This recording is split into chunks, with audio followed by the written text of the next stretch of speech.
You talked a little bit about the stress of parents and working, and sometimes it's hard to context switch when in your working world you're solving problems and trying to fix things really quickly. But with your child, you're not supposed to do that. But you have this tendency to, if there's a problem, I can get you from A to B faster. What are some strategies for sort of self-talk to parents to not do that? Because it's so It's so hard. hard.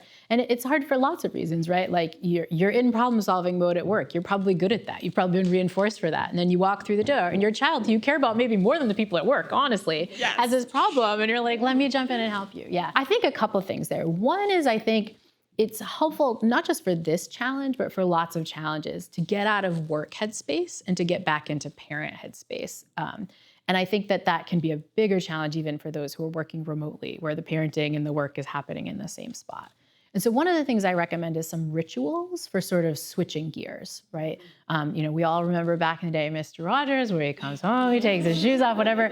You don't have to do that, but what that is a ritual, right? It's like a little moment that allows you to recognize your transition and that you're in a different space. And rituals seem silly, but one of the reasons all cultures use them is they're really effective psychologically, exactly. And so I think whatever that looks like, that could be, when you pull into the driveway, you do a little breath-based meditation, or you pause and you go back and you look at some old photos of your kids, like on your phone when they were kids, just whatever silly thing. And you do that every single time. And it just puts you in the headspace of like, I'm dealing with a different thing right now. Then you have to think about what's the optimal headspace for raising your kids. And I think sometimes in our quest to kind of problem solve, and again, we do this in a work context, we wind up fixing the product. You make the end thing better. But for being parents, one of our goals isn't just to get the best product. It's not just that they do well on the test or do well at sports or get into the perfect college. It's actually that they learn on the way and experience the benefits of teamwork, et cetera, et cetera.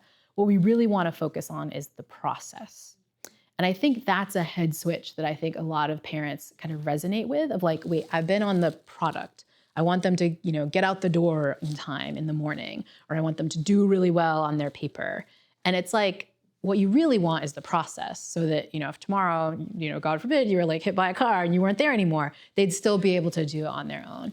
And so I think we need to go into kind of process learning mode, recognizing that we're parenting for tomorrow. I think when you find yourself in that mode of fix it right now, remember, this is me parenting for Thursday night. And what I really need to parent for is when they're 18, 24, 35, right? And how can I kind of step back? It's hard, right? Because first of all, you're better at solving the problem than they are, right? You were adults, And then your time constraints. Probably and especially in time constraints, right? So that's frustrating. It's also frustrating because often when they're in distress, they're in distress, right? And that's an emotional challenge for us, right? But sitting with that emotion is a way to promote their learning. And I think that remembering that frustration, that anxiety, all that stuff you feel, you're like, that's a good sign. That means I'm letting them do it on their own, and it promotes their learning.